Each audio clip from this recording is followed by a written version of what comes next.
यो हो बहसको साथमा कामना सेवा विकास बैंक, प्रगतिको आधार कामना सेवासँगको कारोबार। Presenting Nepal's first family scooter with revolutionary i3s technology, Hero Destiny. शक्ति मिनरल्स को उत्पादन नेपाली किसानका लागि वरदान। शक्ति मिनरल्स प्राली विशेष औद्योगिक क्षेत्र भैरहवा। मङ्गल डेकोर, गुर्जो मार्ग 4 खाल टिल्ली बजार काठमाडौँ।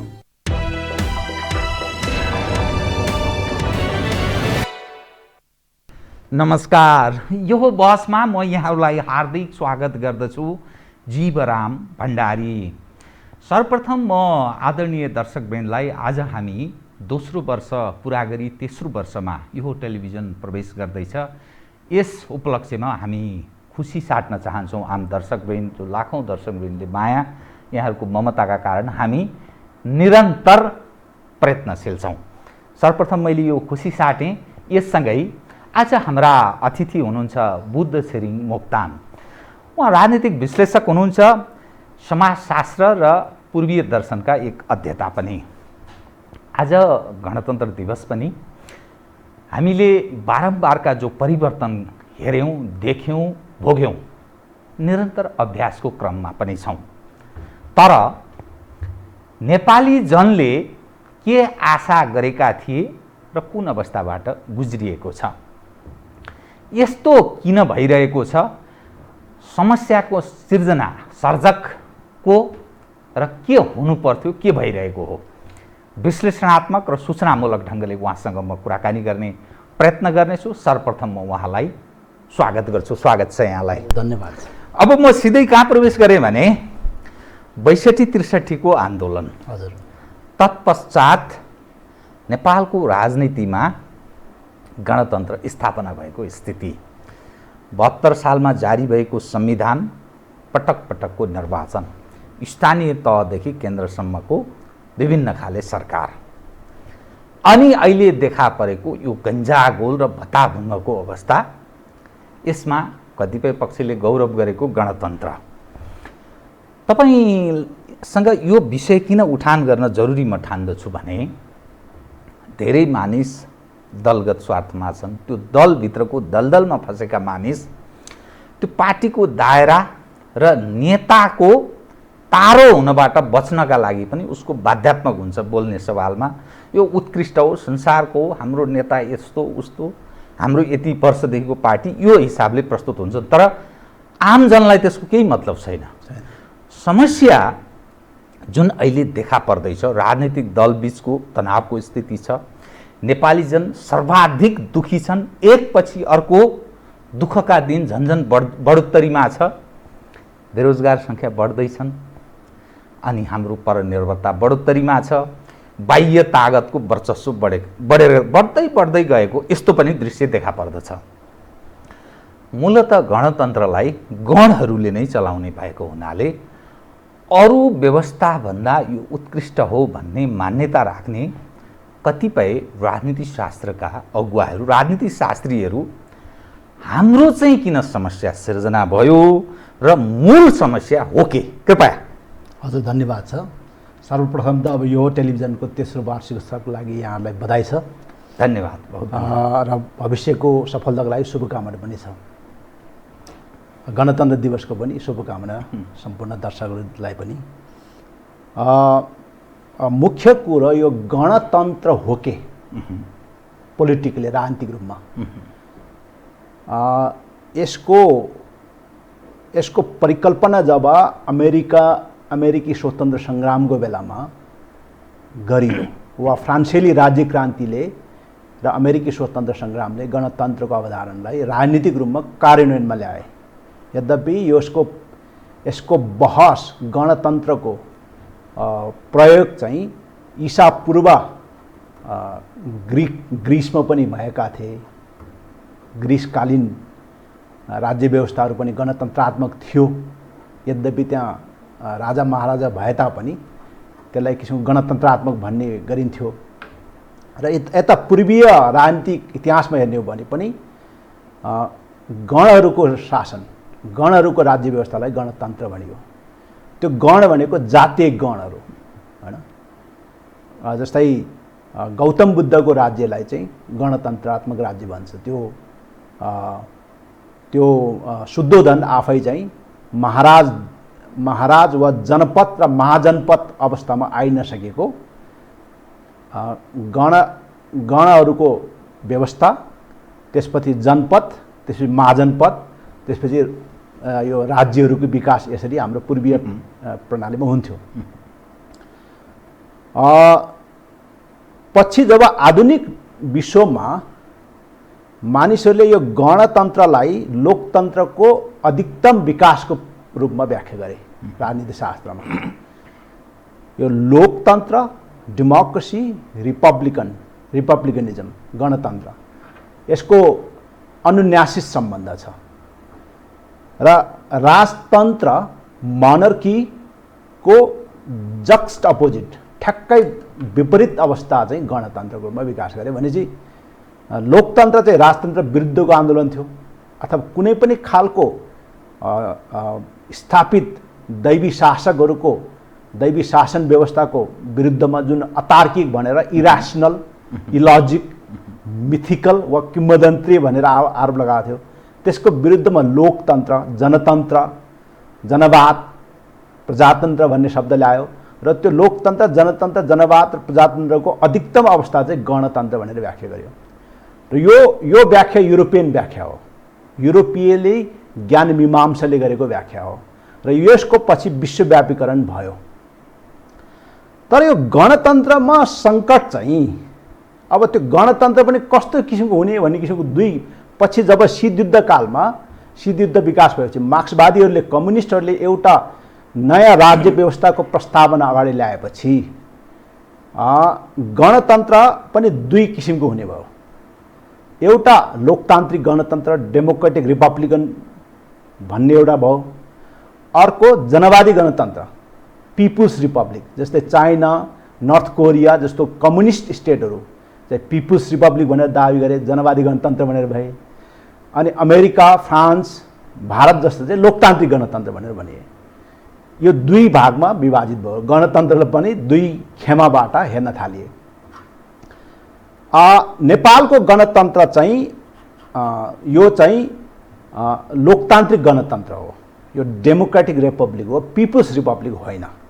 यद्यपि नेपाल कम्युनिस्ट पार्टीले पिपुल्स रिपब्लिक बनाउने प्रयत्न गरेका थिए, त्यो पनि एउटा सपना थियो। त्यो पनि एउटा अन्तर्विरोधको मूल, अहिलेको राजनीतिको मूल अन्तर्विरोधको कारण त्यो हो। कम्युनिस्टहरूले लोकतान्त्रिक गणतन्त्रलाई चाहिँ बुर्जुवा गणतन्त्र पनि भनेर आरोप लाउँछन्। यो बुर्जुवा गणतन्त्र हो र समाजवादी गणतन्त्रमा जानुपर्छ भन्ने उनीहरूको तर्क छ। यी सबैको बिचमा गणतन्त्र एउटा बहसको विषय चाहिँ 20औं शताब्दीको राजनीतिक साहित्यमा, राजनीतिक दर्शनमा, राजनीतिक विचारमा हाइली डिबेट भएको विषय हो। र नेपालको गणतन्त्र चाहिँ बुर्जुवा गणतन्त्र नै हो, त्यो लोकतान्त्रिक गणतन्त्र नै हो, पुँजीवादी गणतन्त्र नै हो। त्यो समाजवादी गणतन्त्रमा उन्मुख गराउने भन्ने चाहिँ संविधानमा व्याख्या थियो होइन। यसमा मैले अलिकति स्पष्ट हुँदै हामी अघि बढौँ कि भन्न खोजेको मात्रै, जनवादी गणतन्त्र र लोकतान्त्रिक गणतन्त्र यो यथार्थमा शब्दजाल मात्रै हो कि यसभित्रको गुत्थी कुरो पनि केही छ। एक हरेक सिस्टमको कल्पना गर्दा मुलुक सापेक्ष त्यहाँको जनको जुन प्रारम्भदेखि उनीहरू जुन स्कुलिङबाट हुर्केर आएका छन् त्यस अनुरूपको सायद कल्पना गरिनुपर्छ, तब मात्रै सफल हुन्छ भन्ने दृष्टिकोण राख्ने पनि मानिस छन्। यहाँले भन्नुभयो युरोपेली कम्युनिटीबाट जुन गणतन्त्रको कल्पना गरियो र जुन ढङ्गले त्यसलाई शब्द चयन गर्दै लागू गरियो त्यसले विश्वव्यापीकरण, त्यसको विश्वमा एउटा प्रभाव पर्यो। फलत गणतन्त्र यसरी प्रारम्भ भयो। यहाँले फ्रान्सेली राज्य क्रान्तिको कुरा गर्नुभयो, अमेरिकाको कुरा गर्नुभयो, अनि हाम्रो मानव जातिको सभ्यतासँगको इतिहासलाई पनि जोड्ने प्रयत्न गर्नुभयो। गणतन्त्रको कल्पना त्यसबेला पनि थियो भनेर पनि भन्नुभयो। यसको अलि स्पष्ट पारिदिनुहोस् त। अब यहाँनिर चाहिँ एकदम महत्त्वपूर्ण प्रश्न आयो। अहिले हामी सङ्घीय लोकतान्त्रिक गणतन्त्रमा, फेडरल डेमोक्रेटिक रिपब्लिकमा हाम्रो संविधानले हामीलाई ल्याइपुर्यायो, वा नेपालको लोकतन्त्रको विकास, डेमोक्रेसीको विकास, जनतन्त्रको विकास, जनवादको विकास यो स्तरमा आयो भनेर 72 सालको संविधान जारी गरेपछि नेताहरूले सेलिब्रेट गरे। तर अहिलेको परिस्थितिमा आइपुग्दाखेरि हामी अहिले पनि गणतन्त्रात्मक शासन व्यवस्थामा छौँ र आजको मात्रै आज बिहानसम्म एउटा सामाजिक सञ्जालमा पाएका केही मानिसहरूको अभिव्यक्तिलाई म यहाँ कोट गर्न चाहन्छु। कृपया। त्यसपछि हामी त्यसमा बहस गर्न चाहन्छौँ। कृपया। एउटा बाबु साहेब भन्ने मेरो फ्रेन्ड लिस्टमा भएको साथी जो म चिन्दिनँ, उहाँको स्टेटस मैले पढेको थियो, कहिले काहीँ त भन्न मन लाग्छ छी देश। यो चाहिँ एकदम सिम्पल साधारण नागरिकको अभिव्यक्ति, उसको भावनाको अभिव्यक्ति हो। छी यो कस्तो देशमा आएछ भन्ने कुरा। दोस्रो चाहिँ नवीन तिवारी भन्ने एकजना साथी छ मेरो, ऊ निकै अध्ययनशील मान्छे हो। उसले के भनेको छ भने दिन पनि कस्ता आए शेरबहादुर देउवा यो मुलुकको प्रधानमन्त्री बन्ने भन्दा खुसी हुनुपर्ने हैट नेपालको राजनीति। अब एउटा अर्को दृष्टिकोण हेर्नुहोस्, यो गणतन्त्रात्मक नेपालमा नेपाली जनताहरूको भावना कसरी व्यक्त भइरहेछ। र अर्को बाबुराम भट्टराईको भनाइ म यहाँ कोट गर्न चाहन्छु, केपी ओली भू राजनीतिक भूमरीमा फस्दै हुनुहुन्छ। यो पनि गणतन्त्रात्मक व्यवस्थामै हामी भनेपछि हाम्रो गणतन्त्रको चित्र त यहाँ आयो, ठ्याक्कै आयो। जनताको लागि यो देश छी के भएको यो देशमा भन्ने छ। अलिकति चिन्तन गर्ने मान्छेहरूको लागि शेरबहादुर देउवा नि उस्तै त हो, विपक्षी गठबन्धनको प्रधानमन्त्री, के फरक पर्ला र भन्ने एक किसिमको भावना छ। र हिजो देशको कार्यकारी प्रमुख भइसकेको मानिसको एउटा गम्भीर बुझाइ, उहाँको आफ्नो गम्भीर बुझाइ मेरो ब्रह्मले देखेको कुरा भनेर उहाँले तर्क गरिरहनु भएको थियो। त्यो ब्रह्मले देखेको कुरा चाहिँ केपी ओली भू राजनीतिक भूमरीमा फर्दैछ, देशको सार्वभौमसत्ता खतरामा छ भन्ने उहाँको कुरो थियो। यो स्थितिमा चाहिँ हामी कसरी आयौँ त? के यो यस्तो गणतन्त्रहरूले, लोकतन्त्रहरूले वा राज्यहरूले, मोडर्न स्टेट आधुनिक राज्यहरूले यो जनताको तर्फबाट र राजनीतिज्ञहरूको तर्फबाट पनि यो किसिमको विश्लेषण अथवा राज्यलाई मोडर्न स्टेटले जनताको मनमा यही चिज दिएको हो त कि यहाँ मात्रै हो यो कि संसारभरि नै यस्तो छ? यो आजको डिबेटको प्रमुख विषय हो। त्यहाँनिर चाहिँ के छ भने अब यसका केही फन्डामेन्टल विषयहरू छन्। जस्तै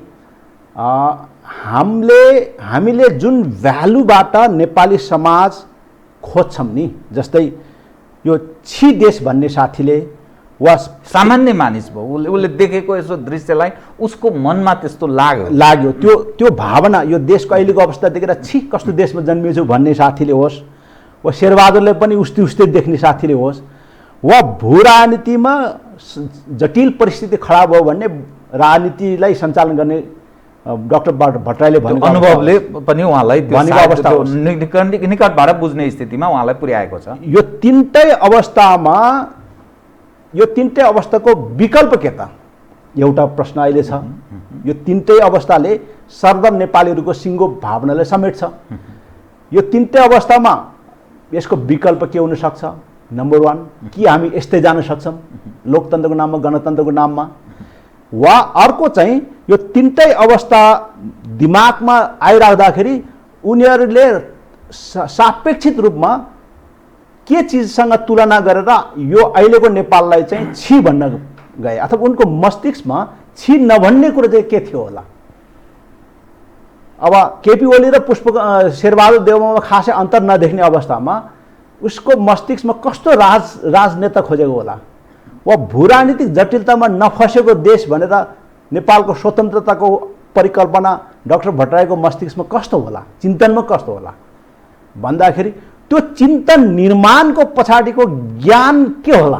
फेरि त्यो चिन्तन जो बनेको छ उहाँहरूको मस्तिष्कमा, जसलाई हामी दर्शनशास्त्रमा तपाईँको परमार्थ सत भन्छन्, अन्टोलोजी भन्छ, जे अन्टोलोजी परमार्थ सत अन्तिम सत्य यो हुन्छ भनेर उनीहरूले दिमागमा जुन बनाएर आफ्नो चाहिँ कुरा अभिव्यक्त गरिरहेको छ, त्यो परमार्थ सत बनाउने लजिक, ज्ञान, तर्क के होला त भन्दाखेरि त्यो सबै ज्ञान, यो तिनटै भावनाको पछाडि चाहिँ ज्ञान भनेको चाहिँ युरोपियन मोडर्निजम हो, युरोपियन आधुनिकवाद हो, वा त्यो मुख्यतः युरोपियन इन्लाइटेनमेन्ट, युरोपेली ज्ञान उदयले स्थापित गरेको मान्यताहरूको अनुसारको समाज खोज्ने।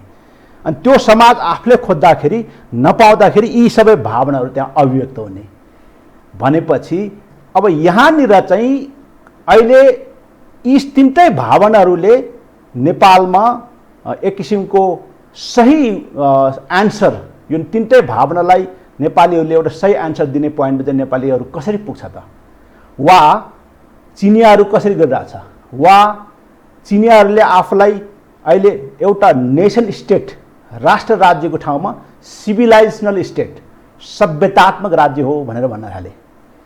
हामी राष्ट्र राज्य होइनौँ, हामी सभ्यतात्मक राज्य हो भन्न थाले।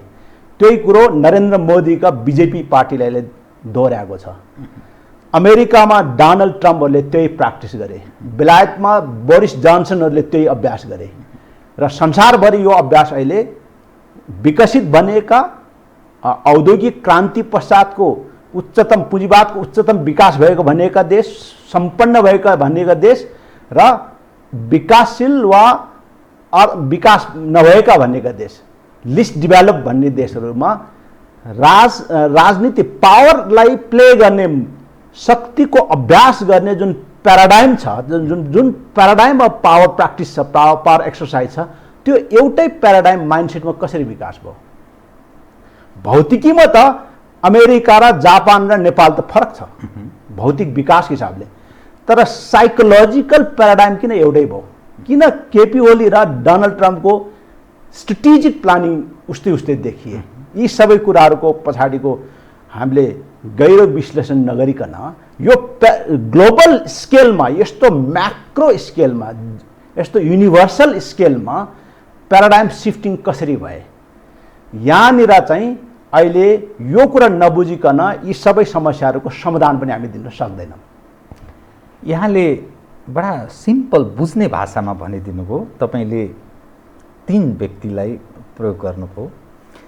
छी, कस्तो देश, कस्तो ठाउँमा हाम्रो जन्म भयो, अर्थात् कहाँ हामी प्रवेश गर्दैछौँ, एउटा आशय। दोस्रो, भू राजनीतिक भुमरीमा केपी ओली फस्दैछन्, डाक्टर बाबुराम भट्टराईको कुरा। र अर्को, कस्तो दिन आयो शेरबहादुरलाई प्रधानमन्त्रीको रूपमा बनाउन पाउने स्थिति हुँदा हामी गौरव गर्ने। यो 3 खाले जुन दृष्टिकोण छ नि, अनि हामीले खोजेको चाहिँ के थियौँ भन्ने अर्थ लाग्छ। के खोजेका थियौँ र के हुँदैछ भन्ने अर्थ लाग्छ। हो, त्यसमा चाहिँ अहिले डिबेट चलिरहेछ। किनभने जे हामीले बनाउन खोजियो, छि भन्ने साथीको, शेरबहादुर र के अरे केपी ओली उस्तै उस्तै देख्ने साथीको, र भूरान्तिक जटिलतामा फसेर देशको सार्वभौमसत्ता नै खतरामा पर्यो भन्ने साथी, तिनैजना साथीले जे कुरा खोजेको छ त्यो युरोपले उहाँहरूको दिमागमा जे हालेको छ, युरोपियन आधुनिकवादले, युरो केन्द्रित ज्ञान सत्ताले जे कुरा उहाँहरूको दिमागमा हालेको छ त्यो कुरा नै उहाँहरूले खोजिरहेछ। उहाँहरूले आलोचना त ठिकै गरिरह होला, तर उहाँहरूसँग विकल्प पनि छैन। यो समस्या हुनु चाहिँ के पर्थ्यो?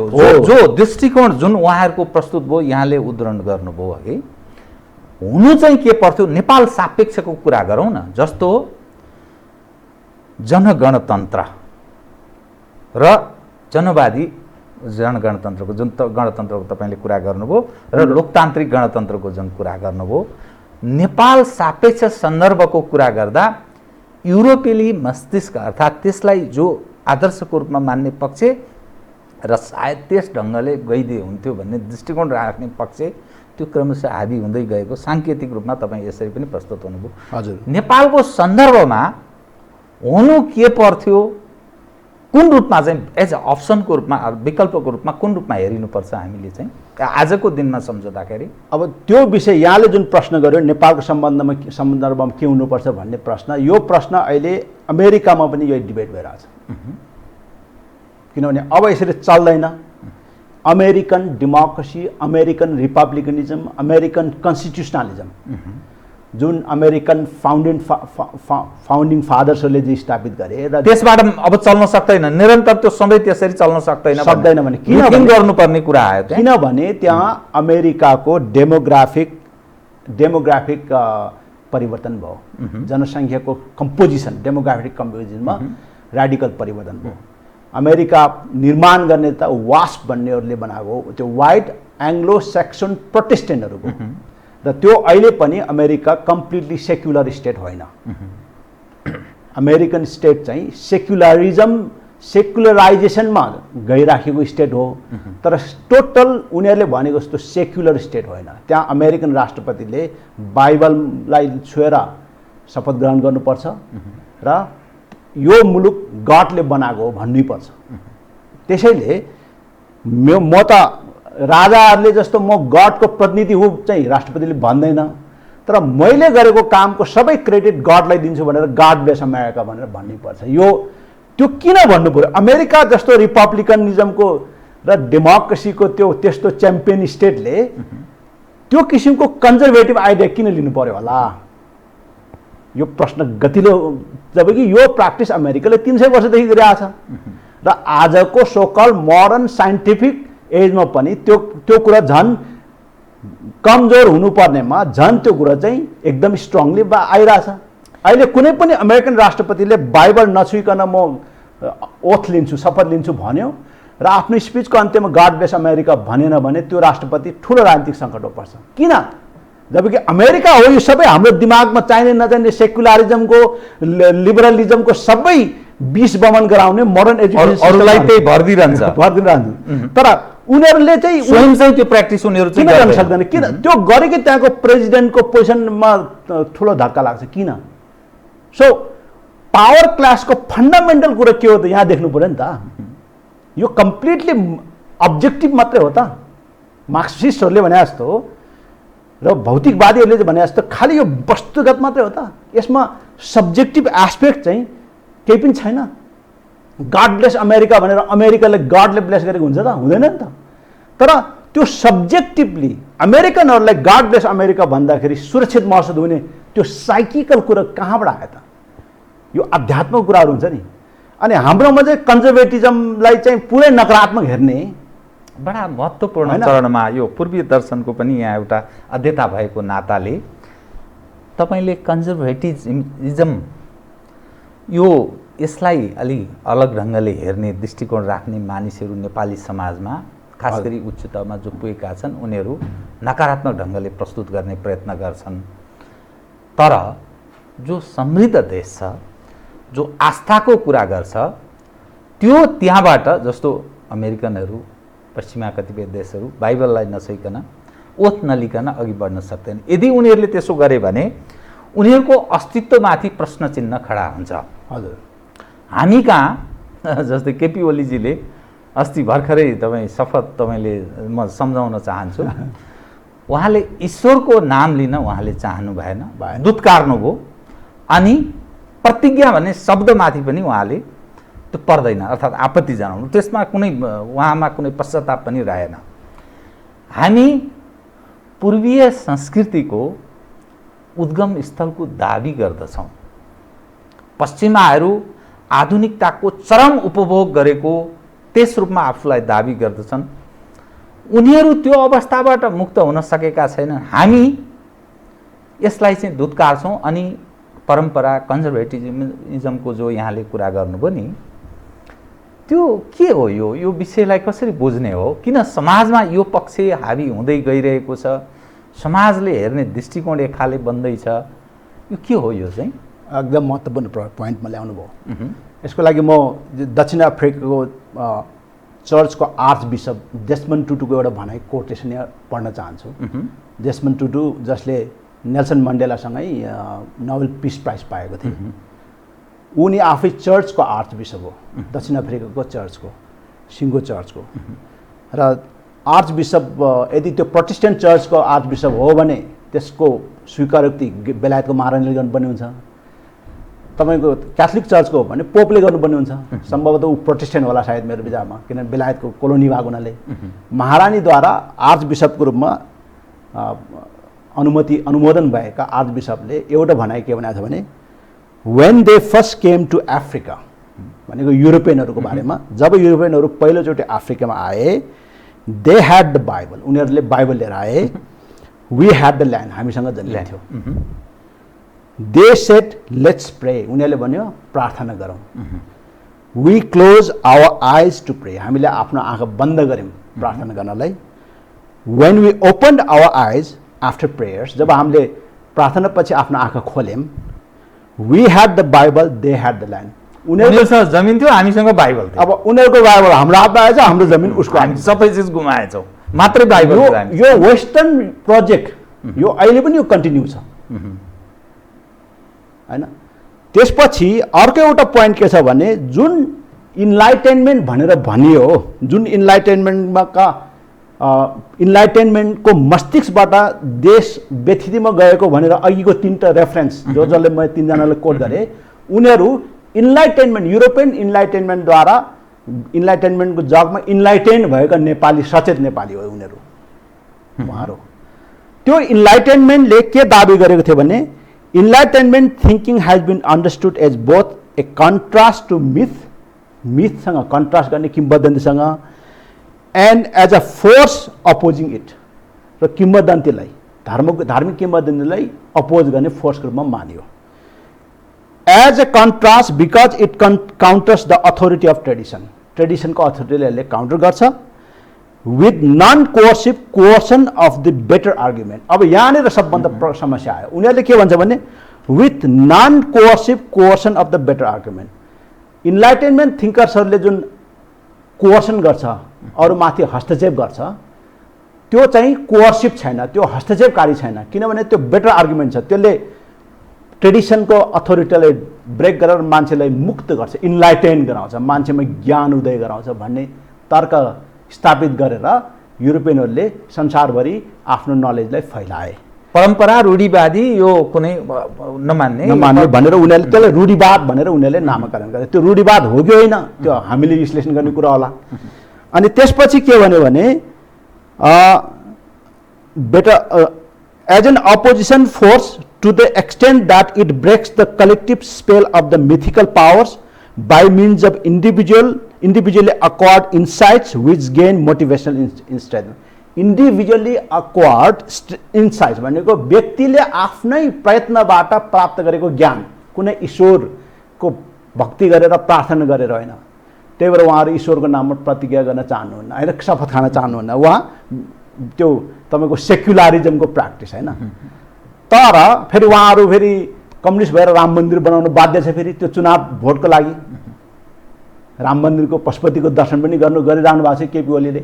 यो हाम्रो अब हिजो केपी ओलीजीहरू जो कम्युनिस्ट साथीहरू छन् नेपालको, वा लिबरल भन्ने काङ्ग्रेसका लिबरल भन्ने साथीहरू छन् जो सेक्युलर डेमोक्रेसीको नेपालमा कुरा गरिरहेछ, एडभोकेसी गर्छ र त्यसमा गौरव गर्छ, ती साथीहरू अहिले न त उनीहरूले पश्चिमाहरूद्वारा दीक्षित भएको ज्ञानलाई पूर्ण रूपमा अँगाल्न सकेको छ हैन। यहाँनिर एउटा मजाको एउटा कस्तो किसिमको एउटा राम्रो अवस्था बनाएको छ भने प्रोफेसर हन्टिङटनले के भनेको छ भने प्रत्येक नन वेस्टर्न सोसाइटिज, प्रत्येक गैर पश्चिमी समाजहरू सुरुमा आधुनिकीकरणमा जाँदाखेरि त्यो समाजहरूको आधुनिकीकरण चाहिँ पश्चिमीकरणको अनुरूपतामा हुन्छ भनेर भनेको छ। भाषा अङ्ग्रेजी बोल्नु पर्यो, ड्रेस हामीहरू पनि त्यस्तै लगाइरहेछौँ, यो पश्चिमीकरणको अनुरूपतामा आधुनिकीकरण हुन्छ भनेको छ। तर जब त्यो समाज फर्दर अझ अगाडि बढेर आधुनिकताको एउटा स्टेबल पोजिसनमा पुग्छ, त्यसपछि उसले आफूलाई चाहिँ डिवेस्टर्नाइज गर्छ भन्छ, त्यसपछि उसले पश्चिमी भ्यालुहरूलाई फेरि चुनौती दिन थाल्छ भन्छ। अब यहाँले उसले के रियलाइज गर्छ मैले दुईटा मिस्टेक भन्ने काहीँ न काहीँ फिल गर्छ, किनभने उसले त्यहाँ एक किसिमको अलग गाउँको भावना हुन्छ, आफ्नो रुटबाट ऊ विच्छेद हुन थाल्छ। उसले आधुनिकताको कारणले उसले उसमा केही क्षमताहरूको त विकास हुन्छ, पुँजी निर्माणको आफ्नो स्वार्थ पूर्ति गर्ने क्षमताहरूको त निर्माण हुन्छ, विकास हुन्छ, तर उसलाई हुएमाए म को हुँ भन्ने गुमाएको त्यो महसुस हुन थाल्छ, पहिचानको एउटा सङ्कट आउँछ र त्यसपछि उसले त्यो पहिचान खोज्नको लागि फेरि उसले आफूलाई सब्जेक्टिभली आत्मगत लेभलमा फेरि डिवेस्टर्नाइज गर्नुपर्छ। टेक्नोलोजिकली बाहिर भएको भौतिकीमा उसले पश्चिमाहरूले दिएको सबै कुरो ग्रहण गर्छ, तर चेतनाको हिसाबले चाहिँ चेतनाको सत्तामा उसले आफूलाई अपश्चिमीकरण डिवेस्टर्नाइज गर्छ। अहिलेका नेपालका राजनीतिक नेताहरू चाहिँ त्यहाँनिर चाहिँ कम्प्लिटली ढोङ रचना गरिरहेछ। उनीहरू डिवेस्टर्नाइज नभइकन जनताले उनीहरूलाई आफ्नो नेता मान्दैन, किन जनताको बडी पोलिटिकमा त कस्तो स्थिति छ भने उनीहरू त अहिले नयाँ किसिमको जो कुरालाई उहाँहरूले कन्जर्भेटिजम भन्छन्, हाम्रो भाषा संस्कृति, हाम्रा परम्परा, हाम्रो मूल्य मान्यता जे कुरा फेरि समाजमा चाहिँ जबरजस्त रूपमा फेरि त्यसको चाहिँ उठेर आए, त्यो उठेर आएको कुरालाई यी पश्चिमा ज्ञानबाट दीक्षित भएकोहरू त्यसलाई कन्जर्भेटिजम भन्छन् र दुध काट्नुपर्छ भन्छन्, रिभिजनिस्ट भन्छन् उनीहरू त्यसलाई। तर हामी त्यसलाई के भन्छौँ भने हामी त्यसलाई न्यू रेनेसा भन्छौँ, नव तपाईँको के अरे उद्बोधन, न्यू इन्लाइटेनमेन्ट वा न्यू रेनेसा भन्छौँ हामी। किनभने यो कुरा त हाम्रो मूल्य मान्यता पहिला त थियो, हामी पश्चिमीकरण हुनुभन्दा पहिला त स्थापित थियो। यद्यपि त्यो सामन्तवादी कालीन एउटा संरचनाभित्र थियो, तर उनीहरूले भनेको सामन्तवादकालीन अवस्थामा पनि सबै कुरो खराब त थिएन होला। ती कुरा फेरि हामीलाई अहिलेको जमानामा हाम्रो जीवनको मूल्य मान्यतालाई स्थापित गर्न, हाम्रो सत्व स्थापित गर्नलाई ती कुरा त चाहे नि। फेरि त्यो फेरि रेनेसा भएर आयो नि, त्यो फेरि पुनरुत्थान भएर आयो नि। त्यो पुनरुत्थान भएर आउँदाखेरि उहाँहरू त्यसलाई खतरा मान्नुहुन्छ, हामी त्यसलाई स्वागत गर्नुपर्छ भन्छन्। अर्थात् यो पश्चिमाहरू जुन अवस्थाबाट गए गुज्रेको अवस्थामा हिजोका दिनमा अलिक पुरानो अनादिकालको म कुरा गर्दैछु, त्यसबेला जुन अवस्थामा उनीहरू थिए, हामी यो पूर्वीय कल्चरको कुरा गर्नेहरू, हामी पूर्वीय समाजमा हुर्केका बढेका मानिसहरू, हाम्रो सुसंस्कृत सभ्य समाजलाई सङ्गठित ढङ्गले लैजाने त्यस्तो खालको हामी सुसंस्कृत समाज थियौँ पहिले नै भन्ने यस अर्थ लाग्छ। कल्चर थियौँ, इट मिन्स हामी पहिले नैदेखि पश्चिमाहरू भन्दा हामी कल्चर थियौँ भन्ने अर्थ लाग्छ। समाजलाई रूपान्तरित गरेर लिएर हिँड्ने सवालमा, भाइचाराको सम्बन्ध, मानवीय पक्षलाई ख्याल गर्ने सवालमा हाम्रो पूर्वीय संस्कृति त्यो अनुरूपको थियो भन्ने अर्थ हो। संस्कृतिहरू चाहिँ सापेक्षित रूपमा त्यसको मूल्याङ्कन हुनुपर्छ, त्यसको निरपेक्ष भ्यालु हुँदैन संस्कृतिहरूको। तर दार्शनिकतामा चाहिँ परमार्थलाई, जीवन जगतको परमार्थलाई बुझ्ने र व्याख्या गर्ने सवालमा चाहिँ हामीहरू पश्चिमाहरूभन्दा हामी 100 गुणा अगाडि थियौँ। यहाँले एउटा महत्त्वपूर्ण विषय उठान गर्नुभएको छ, म त्यो यो लाखौँ दर्शकलाई त्यो सेयर गर्न चाहन्छु। पश्चिमाधिष्ठित जो लिबरलिजमको कुरा गर्ने काङ्ग्रेस र अलिकति आफूलाई प्रगतिशील कम्युनिस्ट आफूलाई दाबी गर्छन् नि, यो पक्ष जो गौरव गरिरहेको छ निरपेक्षतामा, धर्मनिरपेक्षतामा, सङ्घीयतामा अनि रिपब्लिकमा जो गौरव गरिरहेको छ, अहिले जुन अवस्थाबाट उनीहरू एउटा मानिसको, यहाँले छि भन्ने जो भाषा सर्वसाधारणले प्रयोग गरेको भाषा, फलाना यो स्थितिबाट भू राजनैतिक भुमरीमा फलाना फस्दैछ र फलानाको विकल्पमा छि, यसलाई उ गर्दा हामीले गौरव गर्नुपर्ने यो अवस्था, जुन दृष्टिकोण जो बन्दैछ नेपाली समाजका, चाहे शासक भइसकेका या थप शासक हुन चाहना राख्ने मानिसको पनि त्यो दृष्टिकोण छ, सर्वसाधारणको पनि त्यो दृष्टिकोण छ। तथापि अनि यो जुन पछिल्लो फेरि उपलब्धि गौरव गर्ने पक्ष छन्, गौरव गरिरहेको छ, समाज फरक ढङ्गको छ, वर्चस्व कसरी उसको स्थापित छ यो समाजमा, त्यसका बावजुद पनि के त यो अब त्यो फुट्ने बेला, त्यो घडा फुट्ने बेला आइपुगेको हो कि, अथवा यो निरन्तर सङ्गठितले असङ्गठित बहुजनमाथि शासन यसै गरेर चलिरहन्छ भन्ने अर्थमा बुझ्ने के त यो चाहिँ? यसमा पनि एउटा ऐतिहासिक पाटोले सानो जोड्नुपर्छ। कृपया। जब वेस्टर्न इपिस्टिमोलोजी, पश्चिमा जुन इन्लाइटेनमेन्टको पिरियड, जुन 17औं शताब्दीमा 17-18औं शताब्दीको ज्ञान उद्बोधनको पिरियडमा जुन किसिमको भ्यालुजहरू स्थापित गरे, मानवीय भ्यालुजहरू, युनिभर्सल भ्यालुजहरू भनेर, त्यसमा पनि पछि चुनौतीहरू आए, पश्चिममै पनि त्यसलाई चुनौती आयो। त्यो इन्लाइटेनमेन्ट थिङ्कर्सहरूले ल्याएको केही मान्यतालाई मार्क्सले चुनौती गरे र उनले एउटा नयाँ प्याराडाइम दियो। 3टा प्याराडाइममा विश्व चल्यो। त्यो सुरुको इन्लाइटेनमेन्ट प्याराडाइम जुन अघि भनिहाले, मार्क्सको प्याराडाइम चाहिँ के भयो भने समाजमा यो यति भन्दैमा मात्रै पुग्दैन, समाजमा वर्ग छ, क्लास छ, इकोनोमिक क्लास स्ट्रगलको हो।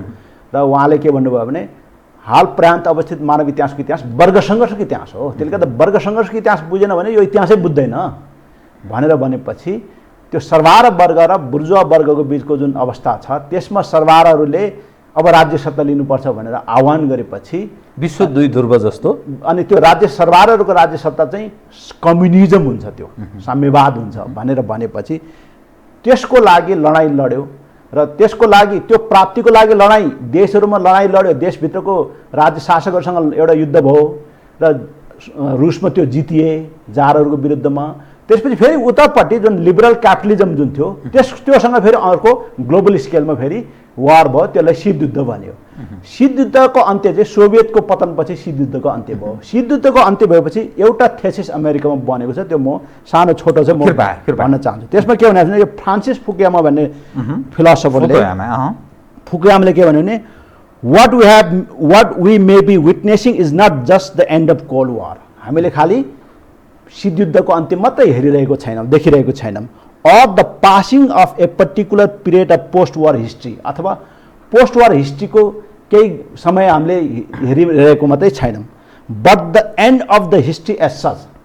वास्तवमा त्यो एउटा के भने एन्ड अफ द हिस्ट्री, इतिहासको अन्त्य हो। त्यो भनेको के हो भनेदेखि that is the end of political mankind's ideological evolution. अब मानिसहरूको म्यानकाइन्डमा मानव मात्रतामा जुन पोलिटिकल आइडियोलोजिकल एभोल्युसन चलिरहेको थियो, विभिन्न आइडियोलोजिजहरू जन्मिरहने जुन एभोल्युसन थियो, त्यसको चाहिँ विकासक्रम थियो, त्यसको पनि अन्त्य हो यो एन्ड अफ हिस्ट्री भनेको।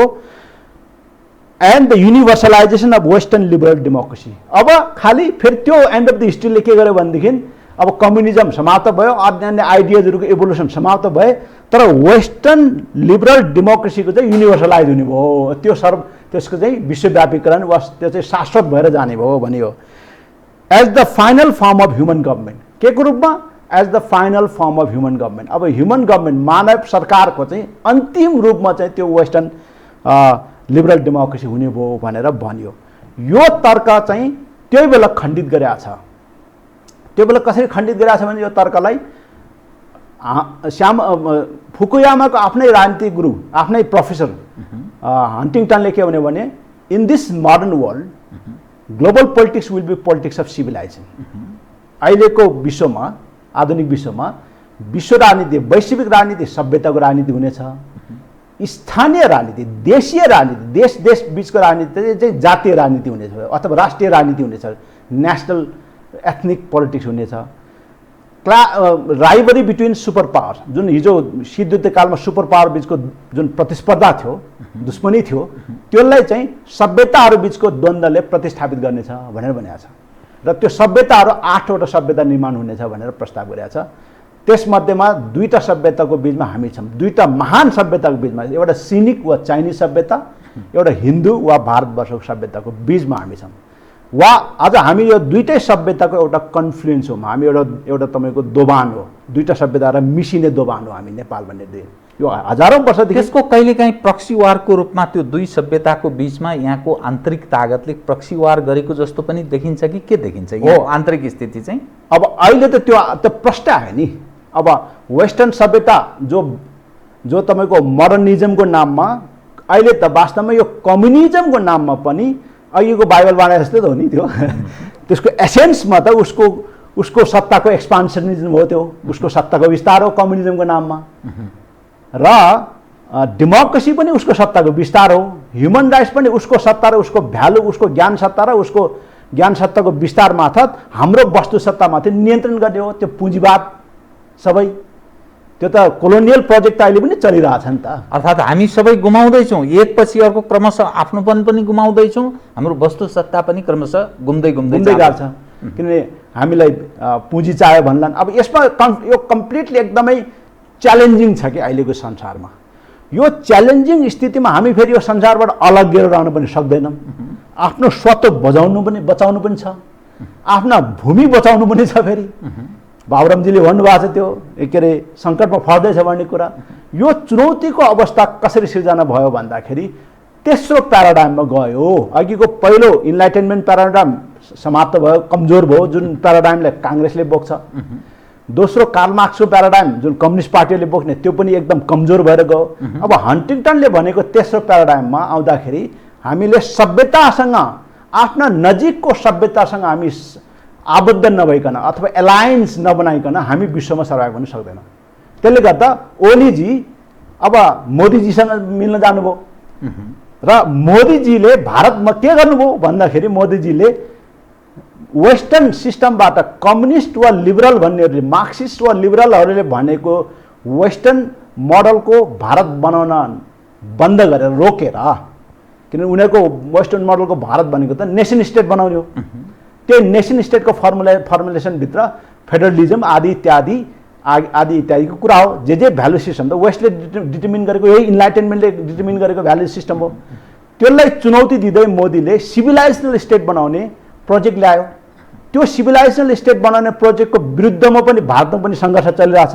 रञ्जित रेको कुरा आइसकेको छ। एसडी मुनिहरू यो जेएनयू प्रोडक्ट त सिभिलाइजेसन प्रोजेक्टलाई त एक किसिमको कन्जर्भेटिजम अर्थोडक्स जेएनयू प्रोडक्ट त्यो भन्छ। जेएनयू त त्यो इन्स्टिट्युट हो होइन, उनीहरू त मार्क्सिस्ट वा थोरै लिबरल हुनुपर्छ भन्ने कुरा हो स्टेटलाई।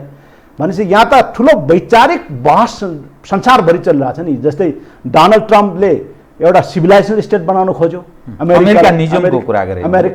अमेरिका फर्स्ट त्यो ढङ्गले ल्याए। त्यो कुरालाई निषेध गर्दै आएका जो बाइडनले अमेरिका इज ब्याक अगेन भनेको त्यो हिजोको फाउन्डिङ फादर्सले जुन इन्लाइटेनमेन्ट ज्ञानको आधारमा जे सत्ता बनाएको थियो अमेरिकामा त्यो कन्टिन्युएसन हुन्छ र त्यसैको आधारमा त्यसैलाई नै हामीले ग्लोबलाइज गर्ने हो। हामीले ग्लोबल लेभलमा हाम्रो हेजेमोनी त्यो ज्ञान सत्ता हामी अलग्गियो भने हाम्रो ग्लोबल हेजेमोनीबाट हामी हात धुनुपर्छ, हामी बाहिरिन्छौँ भन्ने चाहिँ डोनाल्ड ट्रम्पहरूको लाइन हो, डेमोक्रेट्सहरूको लाइन हो। यो त सङ्घर्ष चलिरहेछ नि। यत्रो सङ्घर्ष यहाँ भइराखेको बेलामा नेपालका राजनीतिज्ञहरू चाहिँ किङ कर्तव्य विमूढमा अहिले फस्यो। किन? यिनीहरूको ढोङ्गी चरित्रले। न यिनीहरू अरूको हुन सक्यो न हाम्रो हुन सक्यो।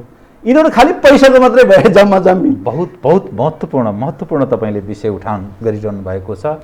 न यिनीहरू अरूको हुन सके न हाम्रो हुन सके, त्यसकारण किम कर्तव्य विमूढ यी ढोङ्गी हुन्।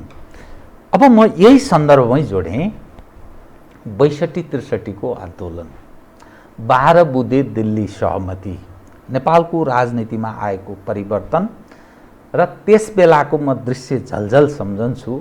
भारतीय नेताहरूको ओइरो, यहाँ आएर उनीहरू गौरव गरेको, नेताहरूलाई ढाडस दिएको यी यावत दृश्य त्यस बेलाको भारतको शासक पक्ष को थियो र अहिलेमा आएको परिवर्तन, यी सबै दृश्य पनि म सम्झिरहेको छु।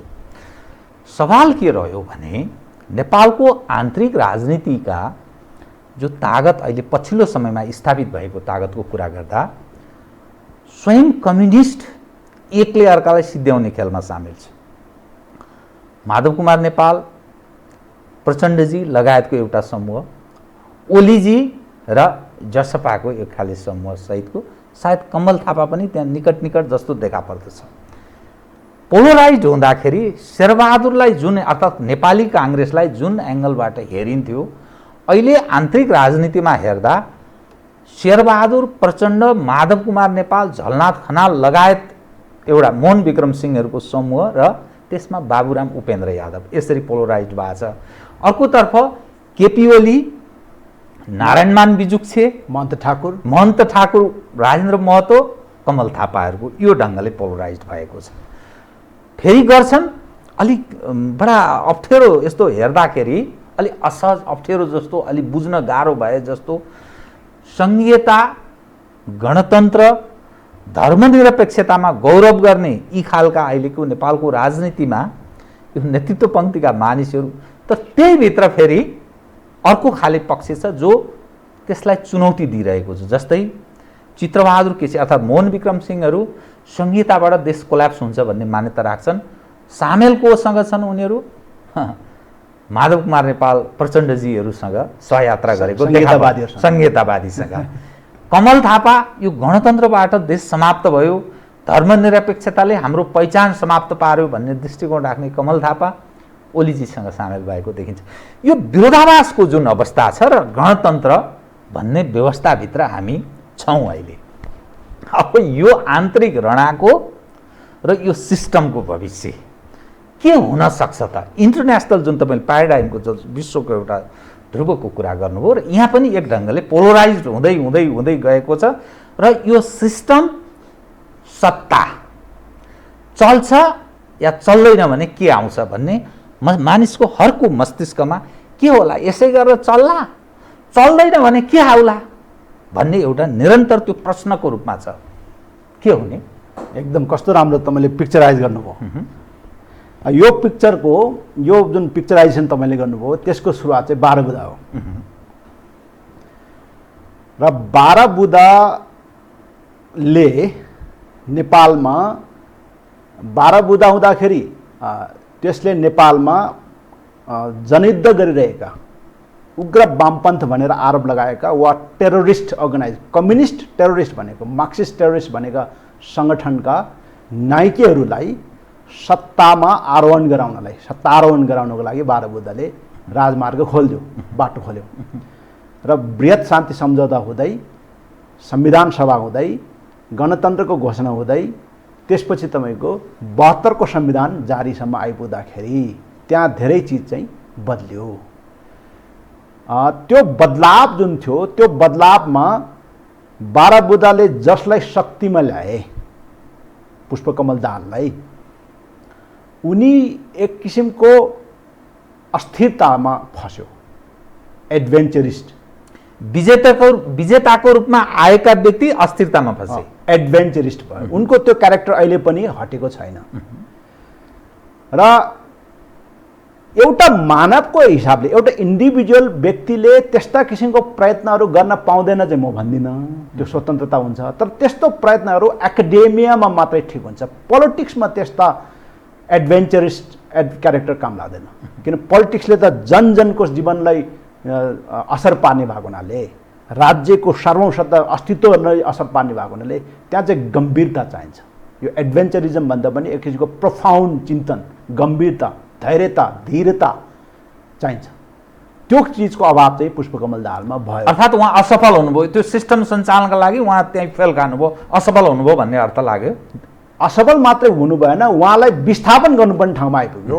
उहाँ विस्थापित भयो। अहिले उहाँलाई विस्थापित गर्नुपर्ने ठाउँमा किन आइपुग्यो भनेदेखि उहाँको त्यो दुस्साहसवाद एडभेन्चरिजमले उहाँलाई त्यो अवस्थामा ल्याइदियो। अनि त्यो त्यो त्यो स्थितिबाट उहाँले देशलाई एक ढङ्गले पोलराइज गर्न सफल भए। अहिलेको स्थितिमा पनि उहाँ पोलराइजेसनको लागि ठुलो काम गरिराख्नु भएको छ। उपेन्द्रजी र बाबुरामजी त उहाँकै फ्रेममा जानुभयो नि त, उहाँकै प्रभाव क्षेत्रभित्र छिर्नुभयो। तर जुन पोल उहाँले खडा गर्नुभएको छ पुष्पकमल दाहालले, जहाँ काङ्ग्रेस चाहिँ आफ्नो ट्याक्टिकल प्ले गरिरहेछ शेरबहादुर देउवा, किनभने त्यसले कम्युनिस्टहरूको सम्भावित एकतालाई पनि दूरी बढाउनलाई मात्रै शेरबहादुरले त ट्याक्टिकल काम गरिरहेछ, स्ट्रेटेजिकली रणनीतिक रूपमा त शेरबहादुर त त्यो लाइनको मान्छे त होइन। बाबुराम पनि रणनीतिक रूपमा म त्यहाँबाट बाहिरिए भनेर हिँडेको मान्छे हो। तर फेरि त्यही सर्भाइभल फर फिटेस्ट, अहिले सर्भाइभ हुनको लागि त्यही चाहिँ फेरि तपाईँको फिट हुनको लागि त्यसलाई अँगाल्नु पर्यो। उपेन्द्रजी त त्यसको सेवक हिजोदेखि नै हो, त्यही प्लानको सेवक हो, पुष्पकमल दाहालको प्लानको सेवक हो।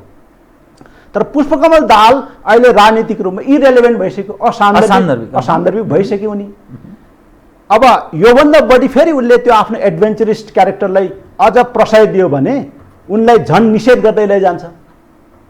उनी जस्ता चरित्रका मानिसहरूले झन् ज्यादा थप निषेधको राजनीति सुरु हुन्छ। अर्थात् जति चटपटाए त्यति चाहिँ त्यो झन् डोरी बाँधिँदै जान्छ। उहाँकोले आफ्नो सान्दर्भिकता पुष्टि गर्ने अब अवसर छैन, गुमिसक्यो, त्यो सकिसक्यो, समाप्त प्रचण्डजीको समाप्त भइसक्यो।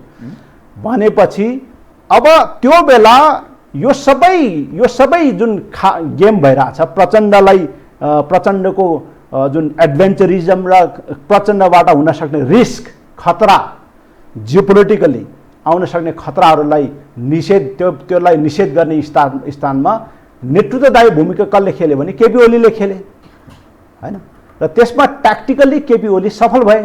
म भन्न सक्दिनँ केपी ओली स्ट्रेटेजिकली रणनीतिक रूपमै केपी ओली सफल हुन्छ कि हुँदैन म भन्न सक्दिनँ। तर वर्तमान कार्यनीतिक रूपमा केपी ओली एकदम एकपक्षीय अर्को स्थितिमा सफल हुँदै गए। र अहिले रणनीतिक रूपमा केपी ओलीको सफलता कहाँ भयो त भन्दाखेरि उनले जुन पुष्पकमल दाहालले जुन एडभेन्चर एउटा दुस्साहस जुन गरेका थियो कि परम्परागत एलायन्सबाट हाम्रो नेपाल राज्य निर्माण भएदेखि नै जुन परम्परागत एलायन्स छ वा नेपाल राज्य निर्माणमा पनि भूमिका खेलेको जुन परम्परागत हाम्रो एलायड शक्तिहरू छ, गठबन्धन शक्ति छ, त्यो एलायन्सबाट चीन र रसियाले बनाएको प्रस्ताव गरेको न्यू वर्ल्ड अर्डरमा लाने जुन दुस्साहस पुष्पकमल दाहालले गरे त्यसको लागि पनि केपी ओली प्रयोग भएको थियो। त्यो पनि पुष्पकमल दाहालले केपी ओलीलाई अगाडि सारेर प्रयोग गरेका थिए, त्यो गराएको थिए। तर केपी ओलीको त्यो नयाँ वर्ल्ड अर्डरप्रति, न्यू वर्ल्ड अर्डर जुन चीन र रसियाले प्रस्ताव गरेका थियो त्यो प्रति उनको संशय थियो। त्यो उनले प्रारम्भमा बुझेका थिएनन्, पछि बुझे भन्ने अर्थमा प्रारम्भदेखि नै उनी क्लियर छ त्यसमा, त्यो संशय थियो। तर तत्कालको शक्ति सङ्घर्षमा भारतले उनलाई केही समय रोक्न खोजेको थियो, केही त्यसको लागि उनले भारतको जवाब दिनको लागि उनले त्यो काम गरिरहेका थिए। उनी अन्ततः त्यताबाट अधिकतम राजनीतिक लाभ लिएर अन्ततः ऊ पुराना एलायन्समा फर्किने उनको भित्री योजना थियो। त्यो योजना पुष्पकमल दाहाललाई थाहा थियो, त्यहाँ अन्तरसङ्घर्ष थियो। अब पुष्पकमल दाहालको कुरा के थियो भने बाह्य राजनीति र आन्तरिक साङ्गठनिक रूपमा तत्कालीन नेकपालाई कब्जा गर्ने र बाह्य रूपमा जुन चिनिया पक्षसँगको जुन नेकपा र चिनिया कम्युनिस्ट पार्टीको बिचमा जुन सम्बन्ध स्थापित गरेको थियो त्योबाट बाह्य रूपमा पनि घेराबन्दी गरेर अनि केपी ओलीलाई सत्ताबाट च्युत गराएर म त्यहाँ डिफेक्टो पावर लिन्छु भन्ने पुष्पकमल दाहालको योजना थियो।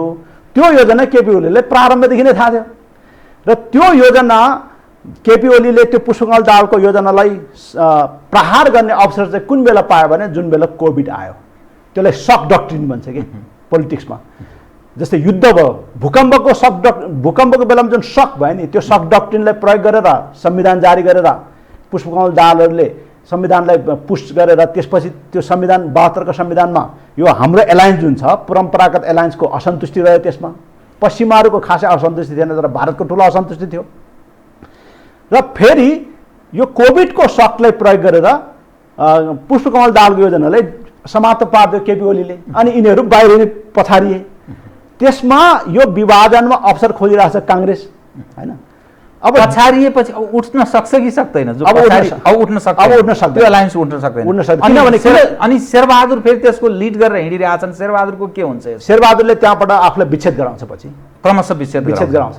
त्यही भएर त अस्ति प्रचण्डहरू त सडक आन्दोलन गर्नुपर्छ भन्दै थियो नि त। शेरबहादुरले सडक आन्दोलन चाहिँ शेरबहादुर क्रमशः त्यहाँबाट विच्छेद हुन्छ। अनि पोलराइज नेपालको राजनीति विश्व सन्दर्भसँग जोडेर हेर्दा कसरी पोलराइज भएर जान्छ र अनि के हुन्छ, कहाँ प्रवेश गर्छ? अब यसमा अघिको मैले एउटा सानो थप्नु छ, त्यसमा जसपाको पोजिसन थप्नु छ, जसपाको स्थिति स्पष्ट गर्नु छ। जसपाको महन्त ठाकुर र राजेन्द्र महतोहरू कन्सिस्टेन्ट छ, उनीहरूको पोलिटिक्स निरन्तरता छ, एउटा पोलिसीमा निरन्तरता छ। किनभने उपेन्द्रजी र बाबुरामजीहरू मार्क्सिस्ट भएको नै एडभेन्चरिस्ट छ। यिनीहरू एडभेन्चरिस्ट भएको हुनाले अलिकति अपर्च्युनिस्ट हुन्छ। जे कुरो उनीहरूलाई प्राप्त भयो भने सबै कुरो जायज। यो कम्युनिस्टहरूको लेफ्ट मुभमेन्टको सबभन्दा संसारभरिको समस्या त्यो हो। उनलाई चिज प्राप्त भयो भने सबै कुरो जायज, उनलाई प्राप्त भएन भने सबै कुरो नाजायज। यो एक किसिमको क्यारेक्टर हुन्छ कि यो लेफ्टहरूको। तर ठाकुरजी र महतोजीले एउटा कन्सिस्टेन्ट पोलिसी ल्यायो। उनीहरूको कन्सिस्टेन्ट पोलिसी के हो भने हाम्रा परम्परागत एलायन्सबाट हामी बाहिर जानु हुँदैन र त्यो एलायन्सबाट नै नेपाललाई समृद्ध नेपाल र सुखी नेपाली बनाउनु पर्छ। त्यसको मतलब हामी अहिले चीन र रसियाले प्रयोग गर्न खोजेको, अभ्यास गर्न खोजेको न्यू वर्ल्ड अर्डरको विरोधी हुनु हुँदैन, त्यसको विरोधी पनि नहुने हो। तर परम्परागत डेमोक्रेटिक एलायन्सबाट हामी कम्युनिस्ट एलायन्समा हामी जान सक्दैनौँ। बाबुराम र उपेन्द्रजी चाहिँ अब कम्युनिस्ट एलायन्समै त्यहीँ जान्छन्, प्रचण्डजीसँग सहयात्रा अर्थात् पार्टी एकीकृत ढङ्गले जान्छन्। त्यसो हुँदा मधेस, जसलाई हामी तराई भन्छौँ, तराईमा पकडको स्थिति के रहन्छ त? यो जसपाको अहिलेको जुन पोलराइज्ड सिचुएसन हेर्दा अब प्रचण्डको जुन एलायन्स छ, निर्माण गरेको छ पावर एलायन्स, त्यसलाई चीनले पनि अब त्यसलाई बाई गरेन। किनभने अस्ति चीनले भर्चुअल मिटिङ गर्दा सबै दलहरूसँग गर्यो, हो कि त?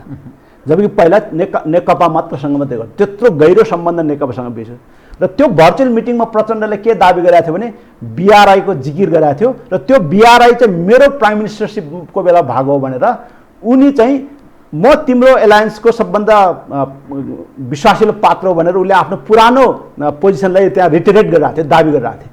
अन्यहरूले त के गरिरहेको थियो भने अन्यहरूले त कोभिडको समस्या, जेनरल समस्याको कुरा मात्रै गरिरहेको थियो। तर प्रचण्डको विशेष सम्बोधन थियो त्यहाँ, विशेष रिटरेसन अथवा विशेष दाबी थियो उसको। तर त्यो कुरालाई त चीनले अहिले इन्टरटेन गर्न छोडिदिसके, प्रवेश गराउन चाहेन। किन त्यो त पत्याएन नि, त्यो त असफल भयो नि त। किन त्यो त उनीहरूले आन्तरिक रूपमा झगडा गरेर असफल बनाइहाल्यो नि त। भनेपछि वा प्रचण्डले केपीलाई त्यो मामलामा त पछार्न सकेन नि त। नसकेपछि त प्रचण्ड त डिस्क्वालिफाइड भइसक्यो। अब प्रचण्ड एउटा सर्भाइभल फर फिटेस्टको राजनीतिमा छ। अब प्रचण्डको त्यो आफै सर्भाइभ गर्नको लागि, आफै बच्नको लागि गरिरहेको राजनीतिको ओत थापेर बाबुराम र उपेन्द्र बच्यो भनेदेखि त म अचम्मै मान्छु यो देशमा। अनि झलनाथजी, माधव कुमार नेपालजीहरूको सिचुएसन, उनीहरूको कन्फिडेन्स चाहिँ के हो भने उनीहरूको चाहिँ साङ्गठनिक आधार बलियो छ नि त। एमालेमा जुन सङ्गठन चिरा छ, प्रचण्डको जस्तो कमजोर सङ्गठन छैन, बाबुरामको जस्तो सङ्गठन बिना अवस्थामा छैन हैन। उपेन्द्रको पनि सानो बेस त तराईमा अझै पनि छ मधेसमा। तर उनीहरूको चाहिँ झलनाथजी र माधवजीको त सङ्गठनमा धेरै लामो वर्ष काम गरेको हुनाले उनीहरूको त साङ्गठनिक स्ट्रेन्थ बलियो छ। त्यो साङ्गठनिक स्ट्रेन्थको जगमा एउटा नयाँ पोल बन्यो भनेदेखि त प्रचण्डसहितको नयाँ पोल बन्यो भने त बनिहाल्यो। बनेन भनेदेखि त त्यो साङ्गठनिक स्ट्रेन्थलाई सेपरेट गर्दा, विभाजनमा ल्याउँदाखेरि त केपी ओलीलाई साङ्गठनिक रूपमा धक्का पुग्छ र त्यो धक्का पुग्ने अवस्थामा केपी हाम्रो साथमा आउँछ भन्ने उनीहरूको अवस्था हो। त्यसले गर्दा हिजोको देशलाई जुन सम्बोधन गर्यो त्यो सम्बोधनमा पनि एकताको लाइन अझै पनि केपीले बचाएर बोलेको छ नि त। केपी ओलीले पनि कुनै समय कम्युनिस्टहरू फेरि एक ठाउँमा उभिन सक्छन्। त्यो धक्का खाएपछि, कमजोर भएपछि काङ्ग्रेस सायद यही सिस्टमभित्र आफूलाई स्थापित भएर भोलिका दिनमा बहुमत ल्याउँछु भन्ने काहीँ न काहीँ उसको मस्तिष्कमा अलिअलि ठाउँ उसले राखेको छ जस्तो पनि अर्थ लाग्छ। त्यो स्थितिमा कम्युनिस्टहरू मिल्न सक्ने ठाउँ बन्छ पछि फेरि? तत्कालको लागि छैन। तर केपी ओलीले सुरुवात गरेको, यदि त्यसमा पनि उनी ढुलमुले छ, अवसरवादी छ, अलिअलि ढोङ्गी छ उनको पनि, ओलीजीको लाइन पनि उत्तराधिकारी त्यति अर्थपूर्ण जस्तो पनि देखिन्न नि त ओली। जुन तर केपी ओलीले जुन सिभिलाइजेसनल स्टेटको रूपमा, जुन सिभिलाइजेसनल एलायन्सभित्र बसेर जियो पोलिटिक्समा आफ्नो स्टेटलाई, आफ्नो सरकारलाई दाबी गर्ने जुन एउटा हन्टिङटन प्याराडाइममा जुन केपी ओली खेलिरहेछ, त्यो धारबाट चाहिँ कम्युनिस्ट पार्टीको नाम कम्युनिस्ट पार्टी नै रहन्छ। तर वैचारिकीमा त त्यो त कम्युनिस्ट पार्टीबाट त अलग्गिएर, वर्ग सङ्घर्षको सिद्धान्तबाट अलग्गिएर सभ्यताहरूको बिचको अन्तर्विरोधको सिद्धान्तबाट जाने भयो। त्यसरी जाँदाखेरि एउटा ब्लकको कम्युनिस्ट पार्टीको ब्रान्ड त्यहाँ रहिरहन्छ हैन। र त्यसमा माधव नेपालजीहरूको एलायन्स हुन्छ वा एकता हुने सम्भावना चाहिँ अझै पनि छ। म कार्यक्रमको ठिक अन्त्यमा आएँ। 1 मिनटमा सक्दिनँ होला, मसँग समय भएन। जुन सिस्टम गणतन्त्र, आज गणतन्त्रको दिवस पनि सायद मनाउँदैछन्, यसको चाहिँ अब के हुन्छ त? यो अहिले जुन हामीले समस्या देख्यौँ, अन्तर्राष्ट्रिय तागतको क्रीडास्थलको रूपमा विकास भएको, यहाँका जो राजनीतिक तागत छन्, बुख्याचा भन्छ नि, जुन अनुहार जो देखिएका मानिसहरू छन्, यी बुख्याचाको रूपमा प्रयोग पनि भइरहेको, प्रक्सी वारमा सामेल रहेको, अर्थात् विदेशीहरू ठुलो हावी छन् बहुमतका साथ भन्ने अर्थ लाग्दछ। हामी आफ्नोपन पनि गुमाउँदैछौँ, यो पनि यहाँले भन्नुभयो। अब हुन्छ चाहिँ के त? अब हुन्छ चाहिँ के हो भने अब एउटा नयाँ खालको एउटा शक्ति नेपालमा एमर्ज हुन्छ, उदाउँछ, जसले त्यो स्वदेशी इन्डिजिनियस पोलिटिक्सलाई अगाडि बढाउँछ। र किनभने अहिले आफ्नो स्वदेशीयता, आफ्नो इन्डिजिनिटीलाई यो ग्लोबलाइजेसन र भूमण्डलीकरण र यो तपाईँको यो विश्वव्यापी रूपमा भएको यो कन्ज्युमरिजमको जुन भेलमा, बहावमा आफ्नो अस्तित्वलाई विलिन गराउन त कोही पनि चाहेन। साना साना मुलुक पनि चाहेन। नेपाल त धेरै पावरफुल स्टेट हो, हिजो ठुल्ठुला मुलुकसँग वार लडेको स्टेट हो, साना सानाले पनि त्यो चाहेन। भनेपछि त्यो इन्डिजिनिटीलाई, देशको आफ्नो स्वदेशीयतालाई, स्वदेशवादलाई स्थापित गर्दै फेरि यो विश्व समाजसँग नयाँ जुन ढङ्गले हामी साझेदारी गर्ने फर्मुला, फ्रेमवर्क, हामीले प्याराडाइम विकास गर्नुपर्छ। त्यो प्याराडाइम विकास गर्नको लागि नेपालमा अब काम हुनुपर्छ र भइरहेको छ। अहिले त्यो सन्निकटमा छौँ हामी। त्यसो भए त्यो हुन्छ र त्यसमा चाहिँ केही अवसरहरू, त्यसले केही अवसरहरू विकास गर्छ। जस्तै हिन्दूवादीहरूको लागि त्यसले एउटा हिजोको हिन्दू राज्यको पुनर्स्थापनाको लागि अवसर पनि दिने भए र राजावादीहरूको लागि राजतन्त्रलाई पुनर्स्थापित गर्न अवसर पनि दिने भए। किनभने यो नयाँ प्याराडाइमले त त्यो अवसर दियो। हिजो मार्क्सिस्ट र लिबरलिस्ट प्याराडाइमभित्र त त्यो अवसर उनीहरूलाई निषेध गर्थ्यो। तर अहिलेको क्लास अफ सिभिलाइजेसन र पोलिटिक्स चाहिँ तपाईँको धर्म संस्कृतिको आधारमा बन्दाखेरि त उनीहरूलाई त्यो अलिकति फेभरेबल पोजिसन चाहिँ बन्यो। तर उनीहरू ठ्याक्कै फेरि पोलिटिक्समा प्रिभेल होला कि होला हुँदैन भन्ने कुरा चाहिँ जियो पोलिटिकल फोर्सले कति सपोर्ट गर्छ, किन इन्टरनल फोर्सले मात्रै त्यो हुने, हिजो राजतन्त्र हटेको र हिन्दू राज्य हटेको इन्टरनल पावरले मात्रै होइन, त्यो जियो पोलिटिकल पावरको पनि शक्ति जोडेपछि हटेको हो। त्यसरी नै इन्टरनल आकाङ्क्षाले मात्रै त्यो हुँदैन, जियो पोलिटिकल कुरा त्यहाँ आउँछ, भू राजनीति कुरा आउँछ। त्यसमा चाहिँ हिन्दुस्तानको जो त्यही छ, त्यो अब एकदम खुल्ला हो, बुझ्न सकिन्छ, बुझ्न सक्ने हिसाबले आएको छ। अब त्यो चाहिँ कहाँसम्म त्यसको अभ्यास नेपालमा होला, किन त्यसले फेरि थप द्वन्द्व सिर्जना गर्छ कि भनेर हेर्नुपर्ने अवस्थाहरू हुन्छन्, त्यो हिन्दुस्तानको कुरा छ। तर यहाँभित्र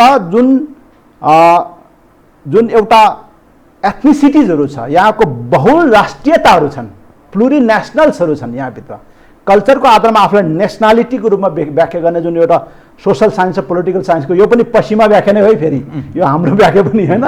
त्यो पश्चिमा व्याख्याअनुसार मानिसहरूले जस्तै थारू, तामाङ, मगर, गुरुङहरूले आफ्नो राष्ट्रियताको दाबी गर्दै आएको छ।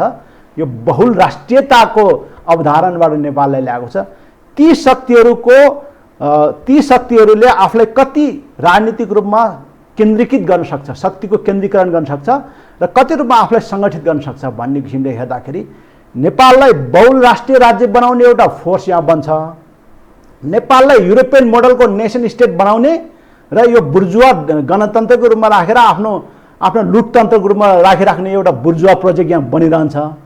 तेस्रो चाहिँ यहाँ तपाईँको त्योभन्दा पनि अझ पछाडि गएर हिन्दू राजतन्त्रात्मक व्यवस्था स्थापित गर्नुपर्छ भन्ने तेस्रो फोर्स, या तीनटा फोर्सको बिचमा अब शक्ति सङ्घर्ष हुन्छ। त्यो शक्ति सङ्घर्षमा मेरो चाहिँ निष्कर्ष अथवा मेरो चाहिँ पूर्व हाइपोथेसिस के छ भने, यो संसारभरिको ट्रेन्ड हेर्दाखेरि, यो मेरो हाइपोथेसिसको जग चाहिँ संसारभरिको अहिले डेमोक्रेटाइजेसनको ट्रेन्ड हेर्दाखेरि, लोकतान्त्रिकरणको ट्रेन्ड हेर्दाखेरि यो नेपाललाई बहुराष्ट्रिय राज्य बनाउने र त्यो बहुराष्ट्रियताभित्र स्वदेशीयता, सिङ्गो स्वदेशीयता निर्माण गर्ने प्रोजेक्ट नै सफल हुन्छ। किनभने त्यो नै अहिले संसारभरिको एकल ट्रेन्ड हो। अमेरिकामा पनि त्यही कुरा चलिरहेछ, बेलायतमा पनि त्यही कुरा चलिरहेछ। त्यहाँ चाहिँ इमिग्रेन्ट्सहरूले त्यो कुरा चलायो, यहाँ चाहिँ यहाँको आदिवासी इन्डिजिनियसहरूले त्यो कुरा चलाइरहेछ। त्यो ट्रेन्ड नै 21औं शताब्दीको राजनीतिक ट्रेन्ड हो। हस्, बहुत धन्यवाद चाहिँ। हस्, धन्यवाद चाहिँ। आदरणीय दर्शकवृन्द, उहाँ हुनुहुन्थ्यो बुद्ध छिरिङ मोक्तान, राजनीतिक विश्लेषक। समसामयिक विषयलाई केन्द्रमा राखेर गरिएको कुराकानी। म सहित मेरो सम्पूर्ण युनिटलाई कार्यक्रमबाट बिदा दिनुहोस्, तर यो हो टेलिभिजन, हेर्दै रहनुहोला। नमस्कार।